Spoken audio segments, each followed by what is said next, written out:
Hey there and welcome. Today we're going to finally solve one of the biggest little puzzles in English.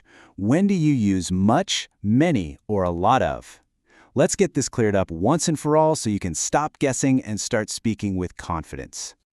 So, does this look familiar? Have you ever been right in the middle of a sentence and you just freeze? You're wondering, wait, which one is right? Trust me, you are so not alone. It's a super common trip up, but I promise, the answer is way easier than you think.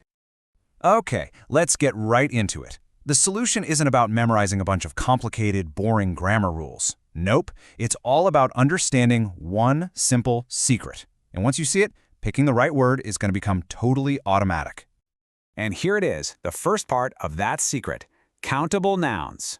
The name says it all, right? These are just things you can actually count.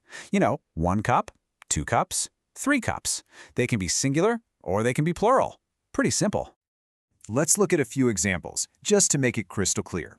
We can count apples, cups, songs, children, books, and keys. See? You can stick a number right in front of every single one of these words, and it makes total sense. And now for the other half of our secret, uncountable nouns. And yeah, you guessed it. These are the things we can't count one by one. Think of them more like a big pile or a liquid, a whole concept. They only have one form, so you'd never say rices, for example. For instance, we don't say 1 water or 2 musics. We might say a bottle of water or a piece of music. But the words themselves, water, rice, music, milk, time, and salt, are uncountable. Getting this difference is the key to everything. So, now that we know the difference between things we can count and things we can't, we are totally ready to become masters of our 3 magic words: many, much, and a lot of. This little chart here makes the rules super clear. So we use many with our countable nouns, like in a question. How many books do you have? It's usually for questions and negative sentences.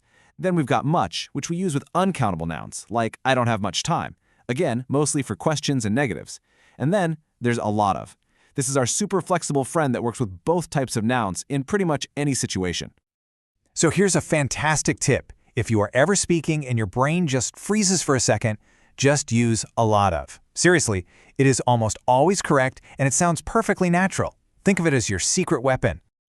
All right, you ready to try this out? Let's do a quick quiz. First question. How do we ask about the stars in the sky? Take a second. Is star countable or uncountable? And the answer is many. Why? Well, because even though there are a bajillion of them, you can theoretically count them. 1 star, 2 stars. So, for a countable noun in a question, we use many. Perfect. You got it. Okay, next up, we're talking about milk. And notice the sentence is negative. There isn't. So what word fits in that blank? You got it. It's much. Milk is a liquid, right? So we treat it as uncountable. And because this is a negative sentence, much is our word. You are doing great. And for our last practice question, Sarah has got friends. This is a positive statement. So what sounds the most natural here? The very best answer is a lot of. Now, you could say many, and it's not totally wrong, but a lot of is just so much more common and natural sounding in a positive sentence like this one. It's what a native speaker would probably say. Awesome job! You all did an amazing job with that. So, just to make sure you never ever forget these rules, let's put it all together in one final, super simple cheat sheet.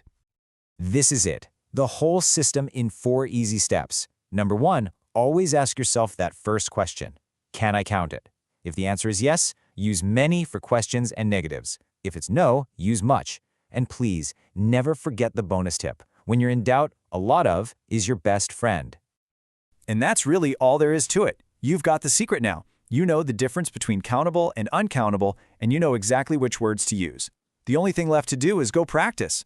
So on your next trip, are you going to ask for much information or many brochures? You already know the answer. You've got this. Happy learning.